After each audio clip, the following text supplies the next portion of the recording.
Hi, my name's Karen Edwards and I'm a storyteller living out on OE Island. The story I'm going to tell you today for the transport theme comes from a Hungarian storyteller called Cengiz Alka. Long, long ago, in the land of Hungary, lived a boy and his mother. They were very poor. All that poor woman had in the world, apart from her home and her son, was a cow. But she treated her son like nobility. He never had to do anything for himself. She would cook his dinners, wash the dishes, make his clothes, wash his clothes. All the lad had to do was lie on his back in the field, in the lush green grass, looking up at the blue sky and the clouds scudding across it. My dream, he said to himself, is to walk on those clouds. Someday I am going to walk on the clouds.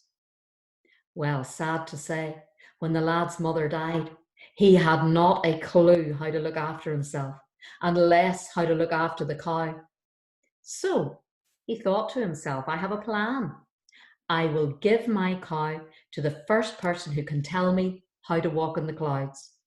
And so he put a rope around the neck of the cow.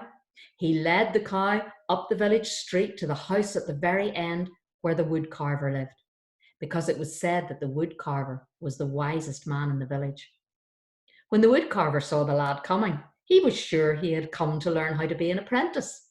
He opened the door and welcomed him. I will be happy to teach you wood carving. Oh, no, no, no, that's not what I want. I'm coming to give you my cow, if you can tell me how to walk on the clouds. Oh, what a foolish boy, the woodcarver thought to himself. But if I don't tell him what he wants to hear, somebody else will, and somebody else will get this fine cow. Or worse than that, the cow will die through neglect because this foolish boy has not a clue how to look after her. And so he gave the boy instructions.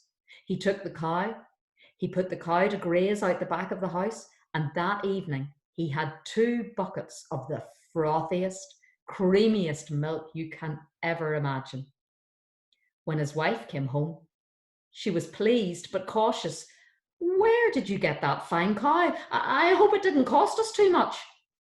All I had to do to get that cow was to tell that foolish boy up the road what he wanted to hear. You told him? Do you not think God will be angry that you told him a lie? Look, if I hadn't told him what he wanted to hear, somebody else would have, and somebody else would have got the cow, or the cow would have died through neglect. Well, the woodcarver's wife accepted that, and that was the end of it between him and her. But the lad, meanwhile, was following the instructions. He had been told to walk as far as he could in the direction of the tall mountain. And when he got to the bottom of that mountain, to climb the mountain, and that at the top of the mountain there would be a little house, and he should climb up onto the roof of that house, and from there he would be able to walk on the clouds. So the lad set off, and all he had with him was a bag of corn and a bottle of water. He walked and he walked and he walked all day until he was exhausted, and he was still only halfway to the mountain. But he lay down beside a stream where he could refill his bottle and he could sleep. And just as he was dozing off, he heard a sort of a thistle in the bushes. And when he looked, there was a little squirrel, and she was stuck in the thorns. Now, this lad was very kind, and he freed the squirrel and set her on the ground. Pluck one of my red hairs, and if you keep it in your pocket, I will always come to your help whenever you call me. Oh, why would I ever need the help of a creature so small? But still, the lad did as she said. He plucked a hair and he put it safely into his pocket.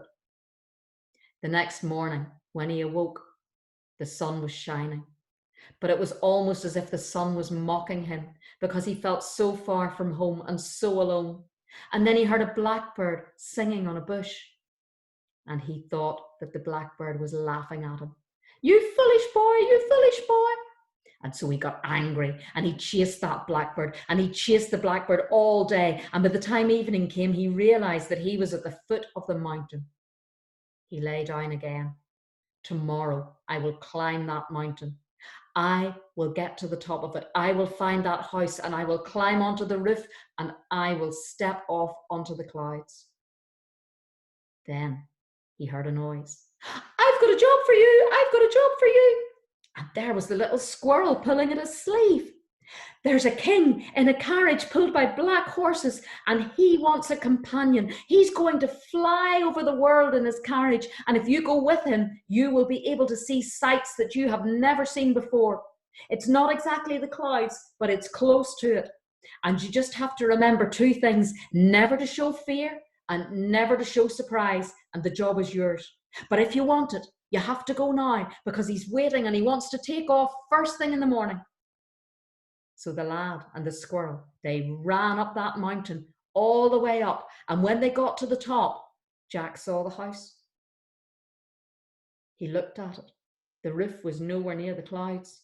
He realized that he'd been hoodwinked.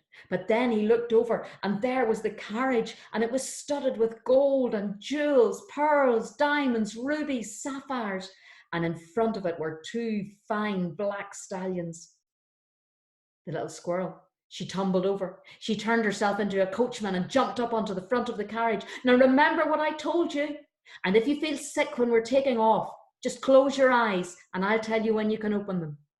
So Jack got into the carriage, and there in the corner was a king, the most wizened, wrinkled, old face that you've ever seen, but he was sleeping in the corner of the carriage. Jack got in. The carriage took off, and then the squirrel shouted, "Open your eyes!" When Jack looked, oh, there were sights that he had never seen. There were golden palaces suspended on golden thread. There were dragons whose tails stretched up into the clouds. The fields were like a patchwork quilt, with blue ribbons, the rivers flowing between them. He was mesmerized. Then all of a sudden, at the window of the carriage appeared a huge eye. The king woke up. What is it? What is it? He grabbed onto Jack's shoulder.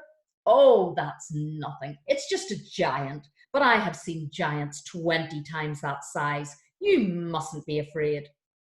Well, the king was mighty impressed. And so he went back into the corner of the carriage and fell asleep again.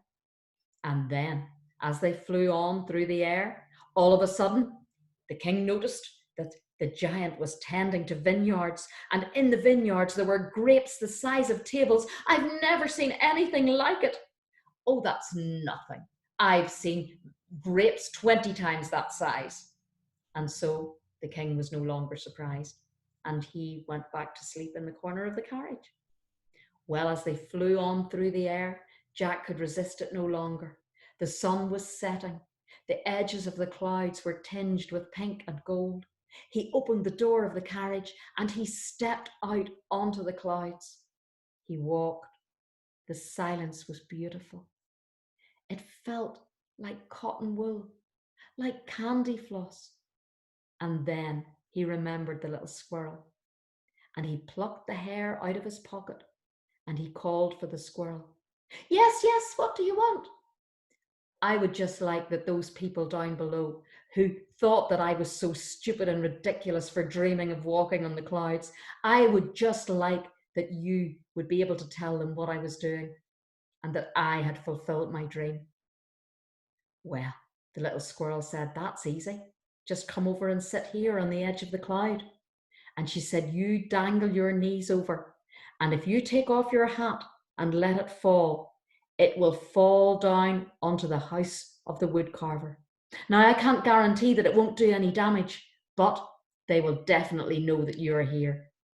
Well, Jack didn't believe that a hat could do any damage, so he took it off and he let it fall. Down, down, down it went. It landed on the woodcarver's house. The woodcarver and his wife rushed out. The house fell into matchsticks. They couldn't believe it. They looked up. Isn't that the boy that gave you the cow? Because they could see his feet dangling over the edge of the cloud. Ah, it is. And he must have fulfilled his dream. And that is how the woodcarver and his wife knew that that young lad had fulfilled his dream of walking in the clouds. And so if you have a dream, you know that if you believe in it enough, you can and will fulfill your dream. Thank you.